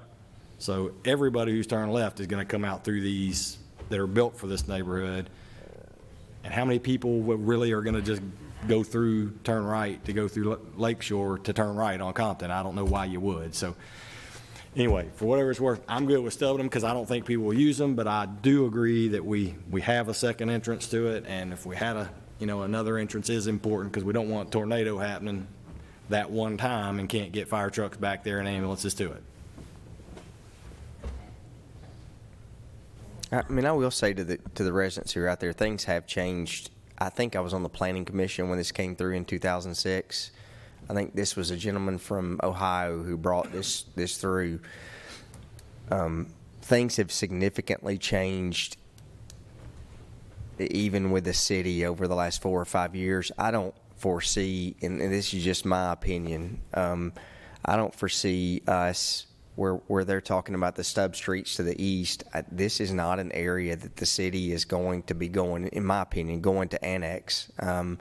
We're still having to deal with remnants of where we thought that annexation was going to be 20 years ago. And when the annexation law changed, Adam, when was that? 5 years ago, 7 years ago, the annexation law? Well, it was probably 2010. It's been about 10 years. Yeah. The annexation law with the state changed, and that really changed on how that we would go out into the county to annex pieces of property, and that's why you've really seen the council be pretty consistent on not going and doing that. Now, I'm the one comment I will make, just so I think I've made this clear to several, in my opinion, of the consultants and our staff, I'm not up for continuing step systems in the city from a standpoint of if you can't service it with sewer, that really is not something that we should be doing. And if you want to do that, then our standards really need to be similar to what CUD, and you can go into the county to do that. But I think that's why we only have 2-step subdivisions that are in the city. I think we've got Dilton Mankin and we've got one on Vills, if I think that's right. So I don't think this is something that we need to be, it needs to be the exception and not the rule. So, all right, any other questions?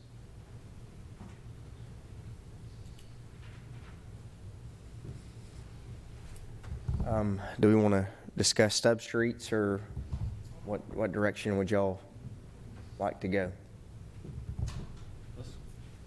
I make a motion to approve cutting out Lake's Edge and Bushnell.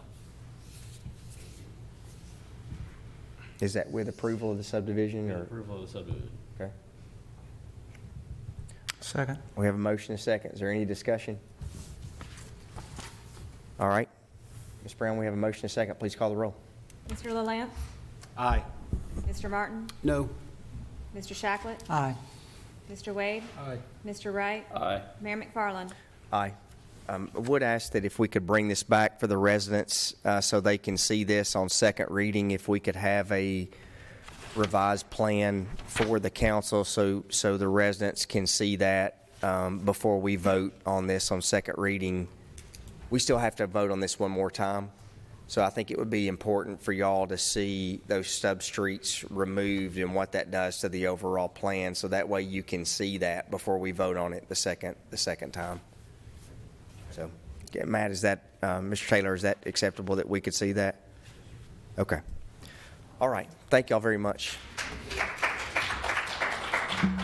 Y'all are welcome to stay for the rest of the meeting, but we can wait for a few minutes. Melvin, good seeing you.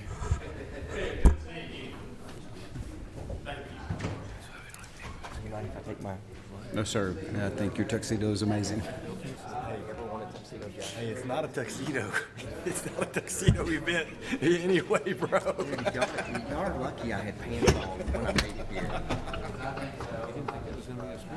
I mean, I was going 65 down Sulphur Springs Road. I just like.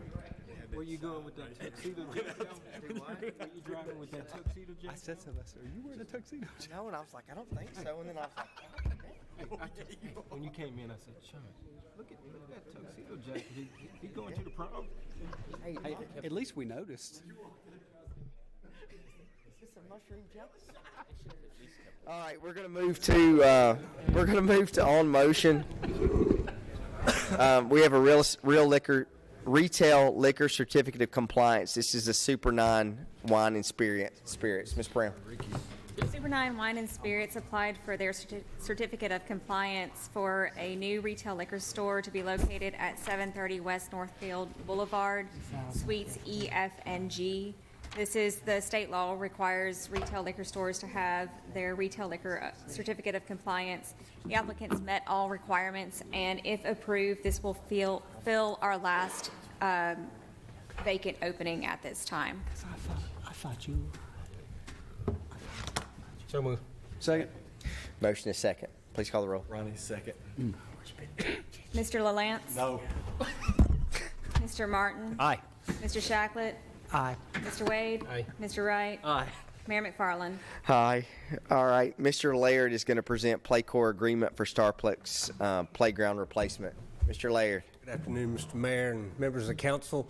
The playground at Starplex Baseball Softball Complex has served the general public for almost 3 decades now. However, it's showing significant wear and needs to be replaced. Working with Ms. Smith and the purchasing department, we solicited for proposals to replace the playground. And after reviewing 4 playground proposals from playground major manufacturers, city staff selected Playcore as being the best design, warranty, and experience of a manufacturer. So before you is a contract for the Playcore playgrounds at $89,999. It was allocated in the 2021 CIP, and we ask your approval to approve this contract so we could try to get it installed before the baseball season starts. So moved. The second. Motion is second. Mr. Shacklet is out there quite a bit, so he knows. That's great. Thank you. Thank you. Thomas. Mr. LaLance? Aye. Mr. Martin? Aye. Mr. Shacklet? Aye. Mr. Wade? Aye. Mr. Wright? Aye. Mayor McFarland? Aye. We have Rice Construction contract for Greenway Boardwalk repairs. Ms. Singer is presenting this. Rachel. Good evening, Mayor and Council. I'm here to seek approval for the Rice Construction contract for our Greenway Boardwalk repairs. This is the 3-way bridge that connects Fortress Rosecrans to our Greenway in between Thompson Lane and Old Fort Park. It was originally constructed in 1994 and then redecked in 2004, and it's needing that again, as well as some structural repairs. So currently the bridge is open and for our pedestrians and is safe. However, it has required several metal patches. This is less than ideal and will continue to deteriorate if we don't take action soon, and then we would have to close the bridge. The project was publicly advertised with 4 bids submitted. Rice Construction Company was the lowest bidder at $198,550. $140,000 is allocated in the 2021 CIP budget, and the additional $58,550 will be applied from savings from our other CIP projects. I'll be glad to answer any questions. Any questions for Ms. Singer? So moved. Second. Motion is second. Please call the roll. Mr. LaLance? Aye. Mr. Martin? Aye. Mr. Shacklet? Aye. Mr. Wade? Aye. Mr. Wright? Aye. Mayor McFarland? Aye. Ms. Singer, I wanted to tell you and your staff, I see Nate out there, how good of a job you guys did for the New Year's Day 5K. I think it's the first time we've really been able to see our Parks and Rec staff since then, but we've had single-digit weather, we've had pouring rain, and this year we had 70-degree weather and 20-mile-an-hour winds. And but want to say thank you for all the work y'all did to put that together. It was a great job. All right, we'll move to item 18, and this is Ultra Electronics Forensic Technology Contract Extension. Chief. Good evening, Mayor and members of the council. We are asking for your approval to extend our contract with Ultra Forensic Technology to continue support on our ballistic forensic system. The equipment allows our department to analyze firearms related evidence and compare it to our national database. The equipment was a partnership with ATF, who provides 75% of the funding on the purchase and pays for the ongoing communication expenses. MPD is responsible for the maintenance support. There was an initial contract approved in June of 2018. The current proposal will be a total of $113,542 with annual payments of $22,708, and that'll be paid from the department's operating budget. This time I'll be glad to answer any questions. Any questions for Chief Bowen? Move for approval. Please call the roll. Mr. LaLance? Aye. Mr. Martin? Aye. Mr. Shacklet? Aye. Mr. Wade? Mr. Wright? Aye. Mayor McFarland? Aye. The next item, we have a purchase of equipment for police vehicles. Chief Bowen. Yes, sir. For your consideration is a request to purchase equipment and obtain installation services for police vehicles. You approved 30 vehicles in August of 2021. They're now in the delivery process, so we'd like to begin the process of installing the equipment. Both the equipment and installation services are available through previously approved contracts at an approximate cost of $351,000. These will be funded through CIP and risk management funds. Move for approval. Second. Motion is second. Mr. LaLance? Aye. Mr. Martin? Aye. Mr. Shacklet? Aye. Mr. Wade? Mr. Wright? Aye. Mayor McFarland? Aye. Thank you. Thank you, Chief. All right, we'll move to Rec Pro Rollins contract renewal. Russell. Thank you, Mayor, Council. Before you is a approval to renew contract with Rollins. This is Rec Pro has expressed its desire to renew the contract for a second one-year period, consistent with excellent services provided by Rec Pro. Staff proposes to renew the agreement until January 2023. This expenditure is $1.1 million and is funded in the department's operating budget. And I am available for questions.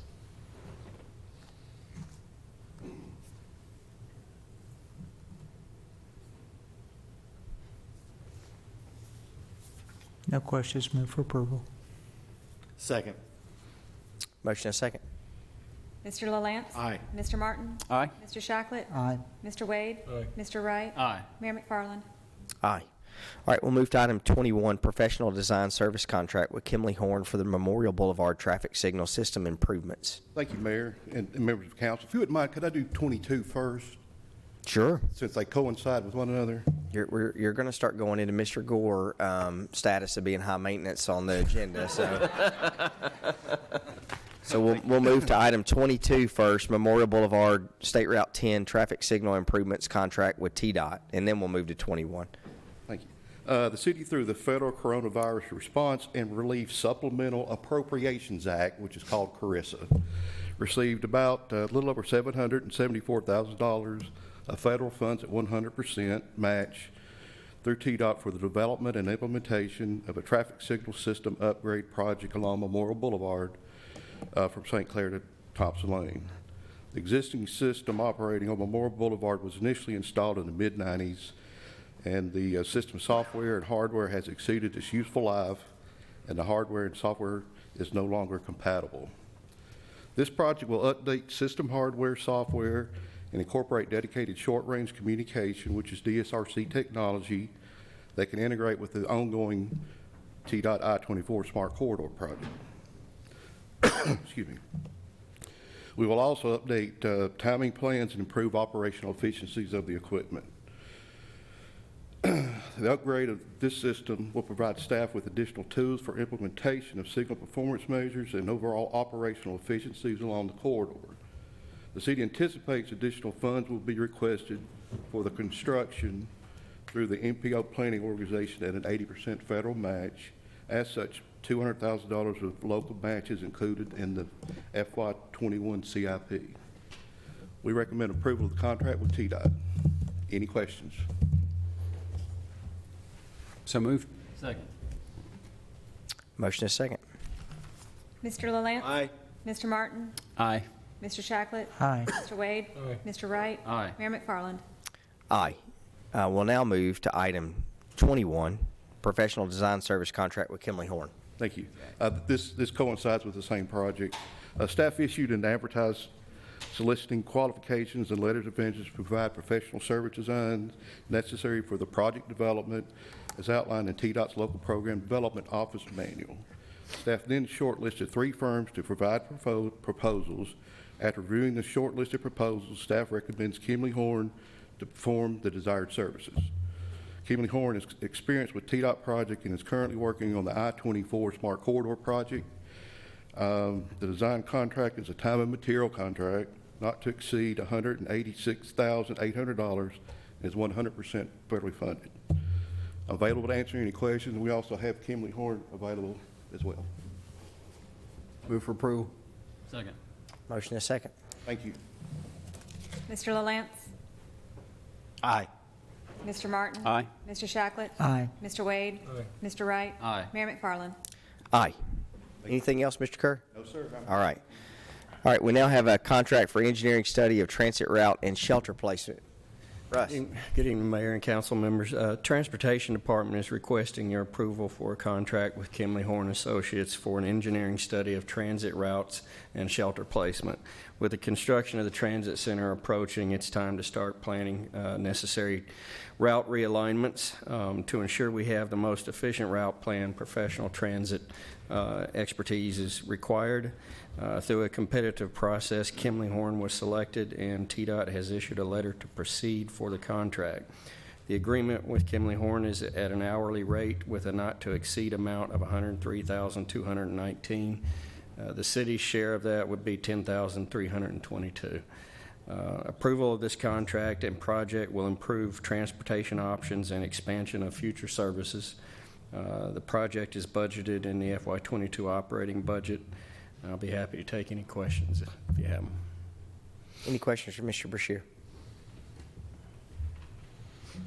If there aren't any, I'll move for approval. Second. Motion and a second. Ms. Brown, please call the roll. Mr. LaLance? Aye. Mr. Martin? Aye. Mr. Shacklet? Aye. Mr. Wade? Aye. Mr. Wright? Aye. Mayor McFarland? Aye. We'll move to item 24, contract with Tdot for fiscal year 22 operating assistance. All right, my second item is to request approval for a contract with Tdot for urban operating funds to supplement the city's cost of operating Murfreesboro Transit. Each year, the state allocates UROP funding to the city of Murfreesboro. This year's allocation is for the amount of $837,300, with the state matching the first $500,000 in expenses at an 80-20 rate and the remainder is at a 50-50 rate. Use of federal and state funds benefits the city by reducing the amount of city revenues that must be appropriated for transit-related expenses. I'll be happy to address any questions you have.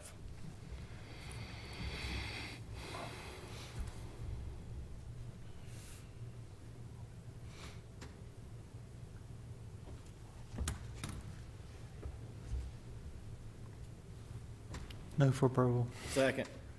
Motion and a second. Ms. Brown, please call the roll. Mr. LaLance? Aye. Mr. Martin? Aye. Mr. Shacklet? Aye. Mr. Wade? Aye. Mr. Wright? Aye. Mayor McFarland? Aye. All right. Thank you. Looks like we have a couple of beer permits. We have 2 for ownership changes for grocery markets, one at 264 Heritage Park Drive and another at 1820 Bradyville Pike. Applicants have met requirements for a beer permit, and staff recommends approval pending final building and codes inspections. I'll move for approval. Second. Motion and a second. Ms. Brown, please call the roll. Mr. LaLance? Aye. Mr. Martin? Aye. Mr. Shacklet? Aye. Mr. Wade? Aye. Mr. Wright? Aye. Mayor McFarland? Aye. I have one recommendation for the Murfreesboro Housing Authority. Mr. Mark H. Crocker is filling the term of Mr. Mark Pirtle. Mark was recommended by the chairman, Mr. Teasley. We could get a motion for that. So moved. Second. Motion and a second. Mr. LaLance? Aye. Mr. Martin? Aye. Mr. Shacklet? Aye. Mr. Wade? Aye. Mr. Wright? Aye. Mayor McFarland? I have one just a small addition just to notify everyone about. We have 2 appointments on the Airport Commission that are coming up in February. Mr. Clay Cook has served for 20-plus years, and I think, as we've talked about on trying to get some new blood on there as far as to be able to handle as people come off.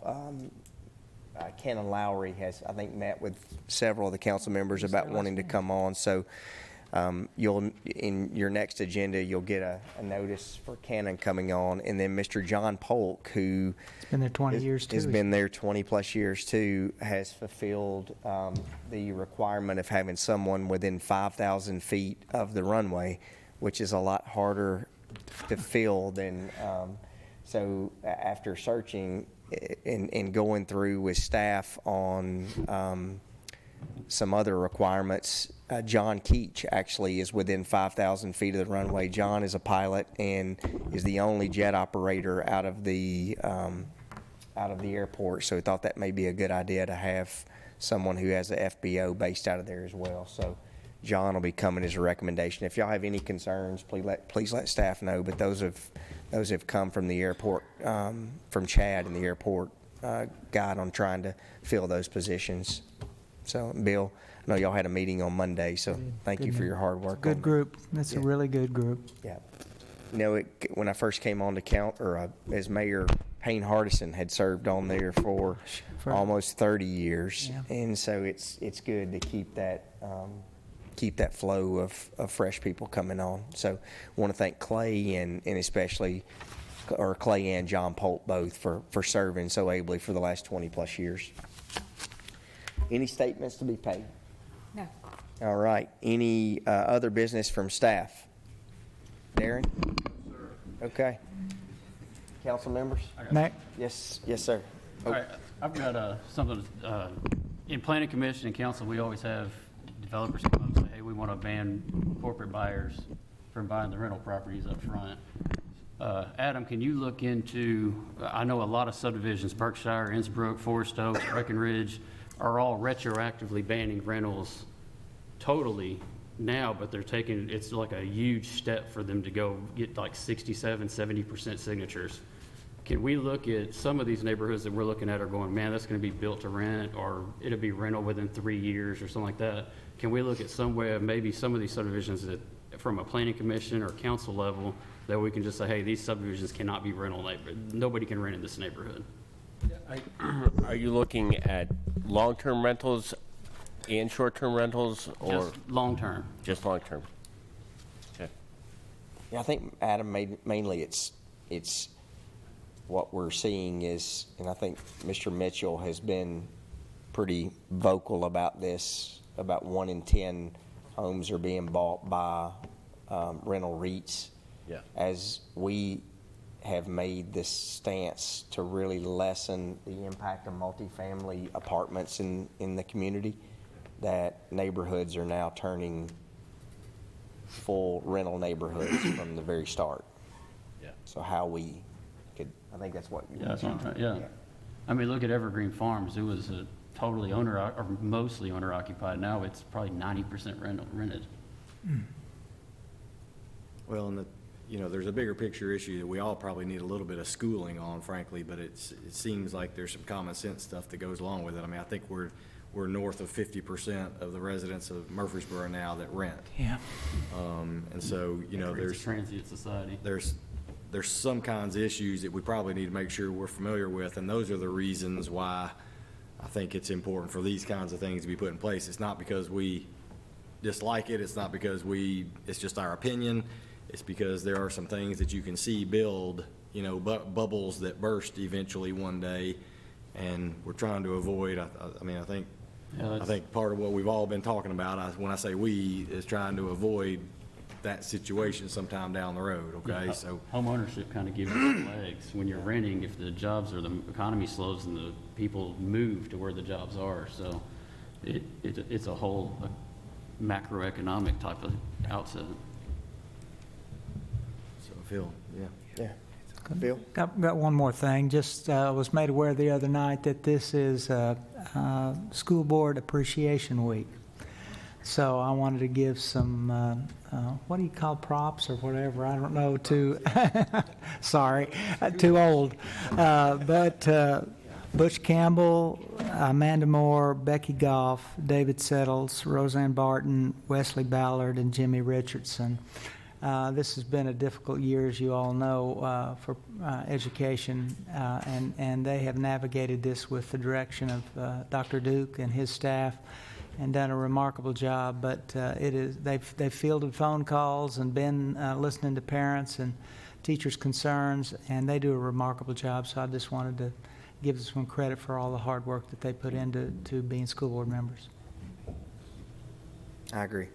It's been a tough couple of years. Sure has. Hey, any other business by council? Adam and Craig, as we throw more things on y'all, I don't see Gary out there, but I want to get the council's opinion, maybe to put this on a workshop, but really to talk about what type of resolutions or economic impact that we could work on. But had a conversation with a larger medical clinic in Murfreesboro yesterday, and they were looking at a new piece of property out on Las Casas Highway, and I think our planning staff has been working with them, but ultimately it came back to a discussion until the land use plan comes through about, you know, where the council is going to want to expand on annexation. But the overall discussion sort of morphed into, on Las Casas Pike, just a great example. We've got the food line that has been vacant out on that corridor for quite a while, and I really would like the council to discuss and come up with incentives or what we can do as a council to help people go in on redevelopment on some of those big box areas, as opposed to going and building a new piece of property. How we can give some incentive for example, this group who's looking for a similar square footage, to say, how can we help you go in on redevelopment? And that's going to be an overall discussion. We talked about it at our meeting regarding MTSU last week, but I really would like, with what Jim Colson has brought through on economic development, maybe an overall plan that the council could discuss how and if we would want to incentivize people to go in and take properties that are vacant and have been vacant for an extended period of time, and get those back as performing properties and breeding activity in areas that need activity, if y'all are okay with that. Okay. Plan is to meet next Thursday. Okay. Regular council. All right. Council members, anything else? Hey, last but not least, I had two kids that most of y'all have seen grown up over the last 18 years, but they turned 18 on Monday and Tuesday this week. So I am sure that they're watching the council meeting right now. Of course, they want to see their dad. But wanted to wish them a happy 18th birthday. Congratulations. So with that, we'll stand adjourned.